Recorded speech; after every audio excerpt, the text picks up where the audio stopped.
they're going to go in there, and then once they go in there, they seal it and stop people from coming in or back to their places. If what stopped them, the people's steadfastness in the north. There's a lot of people still there. They don't want to leave their houses. Nobody wants to leave.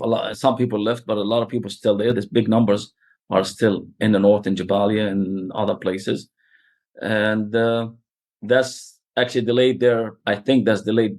That had delayed their plans for now. It's the 4th month to start already, 120 days. But there is a lot of people. If they can't do that, I think they will just push the whatever who's left in Rafah and stay with the half of the population, or more than half the population. Yeah, they have this policy. It's called mowing the grass. I don't know if you hear that. Yeah, that's they were doing that every few years. Every couple of years there was a war on Gaza. Yeah, let me just explain.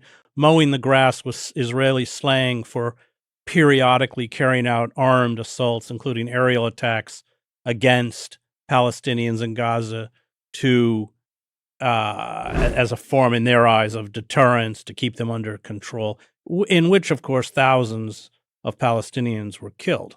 Yeah, of course. I think that's what is a target. They want to kill numbers. They don't want the numbers to go up. They even when the blockade was there, they were counting the calories. How many calories are we supposed to consume in Gaza? They go by one person to another, and they were controlling the food. They measure the food, how much food you need to go. So for all the past 17 years with the blockade in it, they were controlling everything that going in and out of Gaza.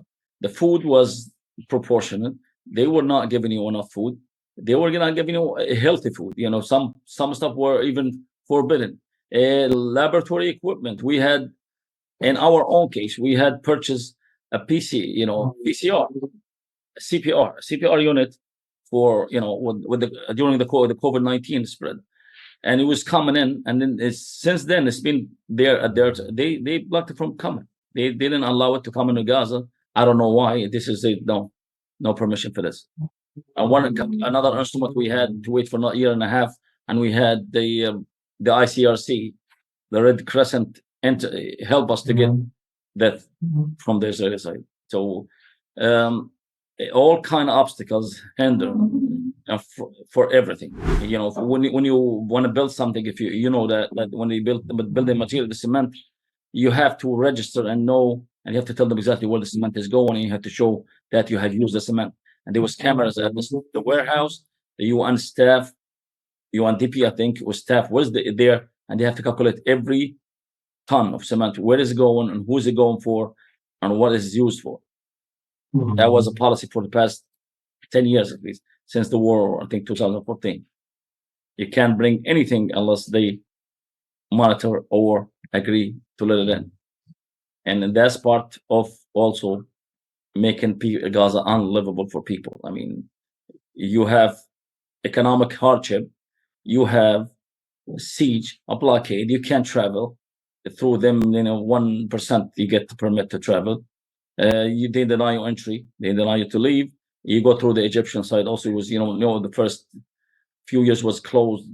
The border was closed for like 200 days out of the year, and now it started opening, but also was just a lot of restrictions, a lot of you have to pay people. There's a bribe. If you can hear now, you have to bribe somebody to get out of Gaza. Yes, and those bribes are in the thousands of dollars. $5,000 right now. 5,000. Now we're talking about Egyptians who they will allow people to get out. They have advertisement that shows. I didn't believe it. They advertise that. I mean, they're not even ashamed of it. It says $5,000 per person, $1,200 if you carry an Egyptian passport or Egyptian citizenship. And we should also mention that the Israelis have announced that they are going to make an assault on Rafah. So I think they're about to go in there. Yeah, which is right on the border with Egypt. That's where the border crossing is. I think this is part of the plan, and it's still going in there. I don't know if Egypt would allow this or not. So hopefully not. And God knows. I'm wondering what this means for the Palestinian people. In many ways, what's happening in Gaza is even worse than the so-called Nakba, the catastrophe Palestinians call it in 1948, when 750,000 Palestinians were ethnically cleansed from historic Palestine. Thousands were murdered by Zionist terrorist groups in villages like Deir Yassin.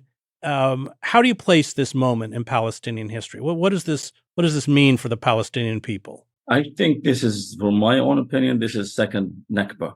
I mean, even worse, third Nakba. Let's say 1948, 1967, and now 2023 or 24 right now. My uncle, he was 95 years old. Probably, he was killed also in the last bombing of our blocks. With our family. He saw the Nakba. He lived through the Nakba. He was a teen at that time, or maybe 20 years old. He said that this is this is another Nakba, but it's a much larger and much horrifying scale. He never seen this kind of, killing and targeting, a deliberate targeting of mosques, hospitals, schools. I mean, this is the worst, that ever. I mean, I never even seen it in any other in the world, that you deliberately, attack a hospital or university, and with patient in a hospital, and unplug or stop the fuel from going in there for children or babies in the incubator die in there, people dying of all kind of stuff. There was a deliberate actually killing. There was assassination. They were gathering people and shooting them in the back of the head, and then they finding bodies that buried with their hands behind their back tied. So it's a lot of executions.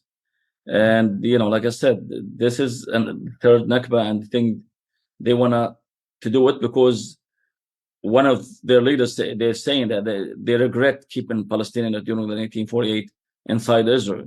They even want to get rid of the people who was living, Israeli Arabs. They say in 1948 people.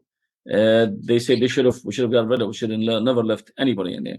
And think now they want to say they want to do what they couldn't do in 1948. They want to get rid of everybody in there.